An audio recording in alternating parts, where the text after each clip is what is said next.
ମୁଁ ସମସ୍ତଙ୍କୁ ସ୍ୱାଗତ କରୁଛି ମୋର ଏହି ଏ ଟୁ ଜେଡ୍ ଓଡ଼ିଆ ଟ୍ୟୁଟୋରିଆଲରେ। ତ ଆମେମାନେ ପୂର୍ବ ଭିଡ଼ିଓରେ ଆଲୋଚନା କରିଥିଲେ ପରିବର୍ତ୍ତନ ଅନୁପାତ ସୂତ୍ର ତଥା ଉତ୍ପାଦନ ସମ୍ପର୍କରେ ସ୍ୱଳ୍ପକାଳୀନ ଉତ୍ପାଦନ, ଦୀର୍ଘକାଳୀନ ଉତ୍ପାଦନ, ଉତ୍ପାଦନ ଫଳନ ସମ୍ପର୍କରେ, ଦୀର୍ଘକାଳୀନ ସ୍ୱଳ୍ପକାଳୀନ ଉତ୍ପାଦନ ଫଳନ ସମ୍ପର୍କରେ।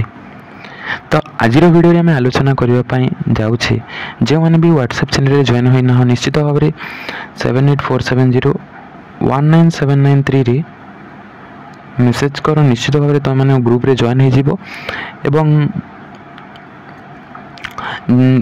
डिस्क्रिप्शन रे मध्य लिंक अच्छी जाकि तुम मैंने जॉइन हो पार तथा आई बटन रे लिंक देवी पूर्व वीडियो गुड़िक जहाँ रही कि डिस्क्रिप्शन रू तुम मैंने जाकि निश्चित भाव में सब वीडियो गुड़िक देखिपार प्लेलिस्ट को जाकि। तो आज वीडियो में आलोचना करने जाऊे परिव्यय संपर्क में। तो यही चैप्टर रे रही परिव्यय आय एवं जोगाण। तो आम केवल आज परिव्यय को देखा। तो कॉस्ट कौन अटे। तो आम प्रथम देखा कॉस्ट कौन। तो कॉस्ट है कौन सी जिनस आम तैयारी करने जो खर्च करूँ ताको आम कॉस्ट बोली कहू, किंतु आम आम वर्ड रे कौन कहवा ना निजर साहित्यिक भाषा जिते बोली भी आम कौन सी मन करा आम गोटे ब्रेड चॉप बा आम कह मथुरा केक बनाऊे।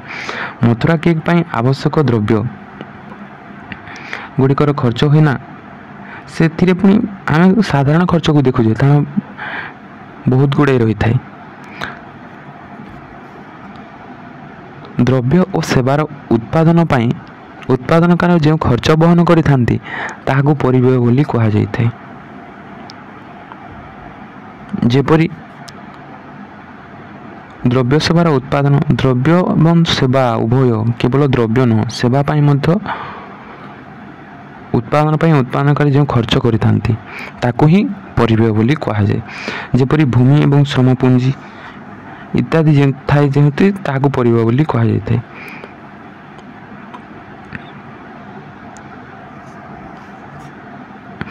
तापर आम साधन उत्पादन साधन गुड़िक देखा। आम उत्पादन पर कौन कौन साधन आवश्यक। तो भूमि दरकार, श्रम दरकार, पूंजी दरकार, संगठन दरकार। जदि आम कौन करवा ना संगठन तो जिते बेले आम कौन करुचे ना भूमि कथा देखुचे। जदि भूमि आम जो आम दुकान देवा से भूमि आम किसी टैक्स किसी रेंट देवा ता अधिशेष बा भड़ा देवा। श्रम जो आम श्रम लगेगा जदि आम मिठा तैयारी करुचे मिठा तैयारी करवा लोक है रोसैया है चाकर गुड़िक रे से मजूरी भी आवश्यक। तापर पूंजी बा सुध जितकी खर्च कर कौन कॉस्ट प्राइस रे बिकवा ना अधिका प्राइस रे बिकवा तेणु से आम किसी प्रॉफिट मध्य पाइबा। तापर आम संगठन कथा जदि कहवा संगठन कौन करना लाभ चाहे। यह थिला उत्पादन गुड़िक साधन गुड़िकर पाउना कि बोली भूमि रू आम कौन पाउछे ना भड़ा पाउछे बा अधिशेष पाउछे। श्रम रू कौन पाउछे मजूरी पाउछे। पूंजी बा इन्वेस्टमेंट रू आम कौन पाउछे ना प्रॉफिट पाउछे। जितेबाला संगठन कथा कहूँ संगठन कौन चाहे कौन पाए ना लाभ पाए। तो परिव्यय गुड़िकर प्रकार भेद भिन्न भिन्न परिव्यय देखा पाए। तुम पीके मान सिंह मोर बुक जो रही ताको फॉलो कर। निश्चित भाव में से पढ़ी काफी और ब्यूरो बही तुम पीडीएफ रू पढ़ी टिके टिके। तो प्रथम है हिसाबभुक्त परिव्यय। तो हिसाबभुक्त परिव्यय कौन 2 मार्क रे क्वेश्चन आसी थाई तुम मैंने डेफिनेशन लिखिबो एग्जांपल लिखिबो डेफिनेशन लिखिबो एग्जांपल लिखिबो ताहले सरीगला 2 मार्क के काटी पारिबे नाही। तो उत्पादन प्रक्रिया रे उत्पादनकारी जेते बेले उत्पादन करा जाउची थरो हमें मिठा तैयारी करूचे से समय रे कोन हबो ना उत्पादनकारी जो साधन गुडी को बाजार क्रय करी आनी थांती ताहाको हिसाबभुक्त द्रव्य बोली कहा जाय थाई। जेपरि हमें मिठा पाई आवश्यक द्रव्य गुडी को हला मैदा है, क्षीर है, चीनी है, अनेक गुड़े इलायची लवंग बहुत जिनस रही से आम उदाहरण लिखिपर श्रम प्रदान कर मजूरी यह पार कंचामाल दि जाऊा पाउना ऋणगत पूंजी उपर सुध भूमि निमंते अधिशेष बा भड़ा यार उदाहरण हो पार। यह व्यतीत विज्ञापन टिकस इत्यादि हिसाबभुक्त परिव्यय अटे। अर्थात जदि आम गोटे दुकान खोली मिठा दुकान से मिठा दुकान पे आम किसी एडवर्टाइजमेंट देवा ना लोक मैंने किभली आसबे आम एतकी % डिस्काउंट दूचे एतकी अधिका दूचे एतकी क्वालिटी दूचे आम कहीपर ना ताकू हिसाबभुक्त परिवेश कहुए ता सह सह हिसाबभुक्त परिवेश को दृश्यमान परिवेश कहुए आम जहाँ ऊपर ऊपर देखुचे लुकायित परिवेश कौन जो उत्पादन प्रक्रिया जिते बेले आम उत्पादन करुचे जो साधन गुड़िक उत्पादनकारी स्व अधीन थाए अर्थात तांको अधीन जहाँ थाए ताकू लुकायित परिवेश कहुए जड़े कृषक स्व अधीन थिबा जमी जड़े उद्योक्ता स्व अधीन थिबा कल कारखाना गृह से से कौन पैसा दे थाए कि ना ता स्व अधीन थाए तेणु ताहा लुकायित परिवेश तापर आसला अर्थनैतिक परिवेश दृश्यमान परिवेश और लुकायित परिवेश को समष्टि को कौन कहुए ना अर्थनैतिक परिवेश बोली कहुए जहाँ दृश्यमान अटे जहाँ बजार आणुचे और लुकायित है जहाँ स्व अधीन थाए उभयर समष्टि को कौन कहुए अर्थनैतिक परिवेश बोली कहुए यह स्वनियोजित और स्व आरोपित अटे तापर आसला हिसाबभुक्त एवं अर्थनैतिक परिवेश मध्य पार्थक्य तो आम सर्वदा देखुचे यह हिसाबभुक्त है गोटे छोट कनसेप्ट अर्थनैतिक है बड़ कनसेप्ट जिते बेले आम हिसाबभुक्त कहूँ केवल बजार को बजार आणुवा द्रव्य सेवा तथा अर्थनैतिक द्रव्य कहले उभय को बुझाऊँ स्व अधीन स्व आरोपित तथा कौन ना लुकायित दृश्यमान उभयर समष्टि हूँ अर्थनैतिक परिवेश यह उत्पादन परिवेश गोटे संकीर्ण धारणा अर्थात छोट कनसेप्ट एवं अर्थनैतिक द्रव्य कौन हम सॉरी अर्थनैतिक परिवेश कौन हम ना यह परिवेश एक विस्तृत धारणा जेहेतु ए लुकायित तथा दृश्यमान रही यह केवल हिसाबभुक्त केवल बजार आणुवा द्रव्य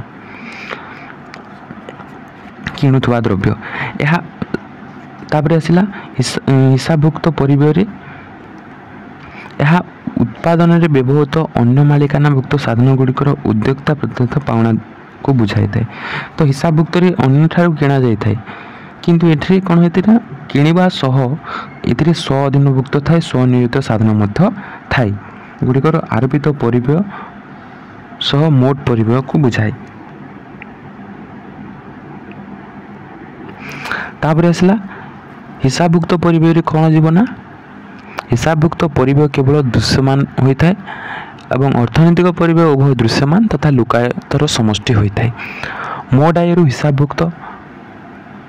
हिसाबभुक्त एवं परिवेश को विजय करने द्वारा मोट लाभ आकलन होता है किंतु मोट आयरु अर्थनैतिक व्यय को विजय करदेले नीट लाभ मिली था ए कौन ना स्व स्व स्व को कटा जाई न था किंतु एठरे स्वनियोजित स्व आरोपित को कटा जाए तेणु आम पूरी जितकी लाभ सेतकी को आम पाइबा मौद्रिक परिवेश कौन ना उत्पादन खर्च रु जिते बेले आम उत्पादन खर्च करुचे मुद्रा आकार प्रकाश कले ताकू मौद्रिक परिवेश बोली कहू जितकी खर्च करुचे आम मुद्रा रे कन्वर्ट करदेबा ताहा मुद्रा परिवेश हम जमी निमंते अधिशे श्रमिक निमंते मजूरी परिवहन खर्च मौद्रिक खर्च टिकेट विज्ञान खर्च ये सब होपर आसला वास्तव परिवेश जदि वास्तव परिवेश कथा कहवा ताहले कौन हम ना उत्पादन व्यवहृत साधन गुड़िकर त्याग जंत्रणा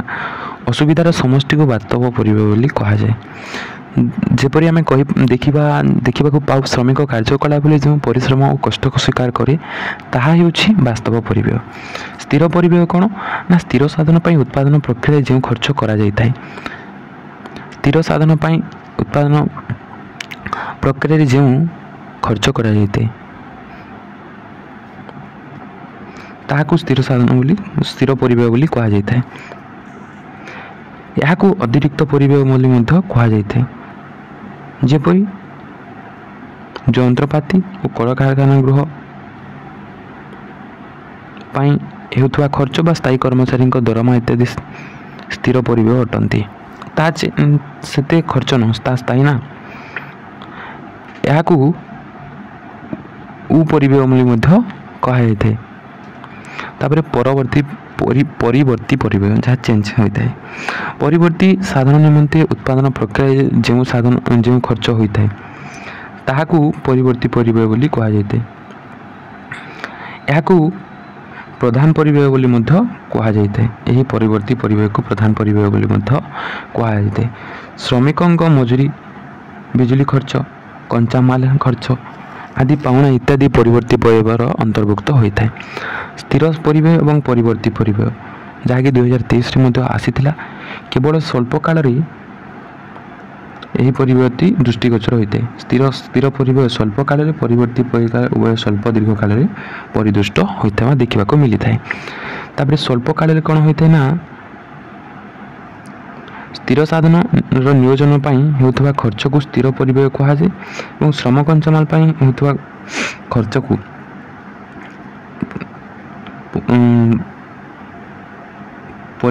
ପରିବର୍ତ୍ତୀ ପରିବ୍ୟୟ ବୋଲି ମଧ୍ୟ କୁହାଯାଇଥାଏ। ଉତ୍ପାଦନର ପରିମାଣ ସହ ଏହାର କୌଣସି ସମ୍ପର୍କ ନଥାଏ ସ୍ଥିରର, କିନ୍ତୁ ଉତ୍ପାଦର ପରିମାଣରେ ଯଦି ପରିବର୍ତ୍ତନ ହେଉଛି ଅର୍ଥାତ୍ ର ମେଟେରିଆଲ ବା କଞ୍ଚାମାଲ ବୃଦ୍ଧି ହେଲେ ନିଶ୍ଚିତ ଭାବରେ ପ୍ରଡକ୍ସନ୍ ମଧ୍ୟ ବୃଦ୍ଧି ହେବ। ଏହି ପରିବ୍ୟୟକୁ ଅତିରିକ୍ତ ପରିବ୍ୟୟ ବୋଲି ମଧ୍ୟ କୁହାଯାଏ। ଏହି ସ୍ଥିର ପରିବ୍ୟୟକୁ ଏବଂ ପରିବର୍ତ୍ତୀ ପରିବ୍ୟୟକୁ କ'ଣ ପ୍ରଧାନ ପରିବ୍ୟୟ ବୋଲି କୁହାଯାଇଥାଏ। ଏହି ପରିବ୍ୟୟର ଉତ୍ପାଦନ ଶୂନ୍ୟ ହେଲେ ମଧ୍ୟ ଅପରିବର୍ତ୍ତିତ ରହି ମେସିନ୍ଟା ମେସିନ୍ ରହିବ, କିନ୍ତୁ ଯଦି ଆମେ କଞ୍ଚାମାଲକୁ ଜିରୋ କରିଦେବା ତାହେଲେ ପ୍ରଡକ୍ସନ୍ ମଧ୍ୟ ଜିରୋ ହେବ।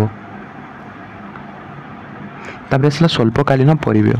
ସ୍ୱଳ୍ପକାଳ କହିଲେ ଗୋଟେ ସୀମିତ ସମୟ ବ୍ୟବଧାନକୁ ବୁଝାଏ, ଯେଉଁଥିରେ କି କେତୋଟି ସାଧନ ସ୍ଥିର ରହେ ଏବଂ କେତୋଟି ସାଧନ ପରିବର୍ତ୍ତନ ହୋଇଥାଏ। ସ୍ଥିର ସାଧନ ପାଇଁ ହେଉଥିବା ଖର୍ଚ୍ଚ ସ୍ଥିର ପରିବ୍ୟୟ ଏବଂ ପରିବର୍ତ୍ତୀ ସାଧନ ପାଇଁ ହେଉଥିବା ଖର୍ଚ୍ଚ ପରିବର୍ତ୍ତୀ ପରିବ୍ୟୟ। ଏହି ସ୍ଥିର ଏବଂ ପରିବର୍ତ୍ତୀ ପରିବ୍ୟୟର ଯୋଗଫଳକୁ ମୋଟ ପରିବ୍ୟୟ ବୋଲି କୁହାଯାଏ। ସ୍ଥିର ପରିବର୍ତ୍ତୀର ସମାହାରରେ ମୋଟ ହୋଇଥାଏ।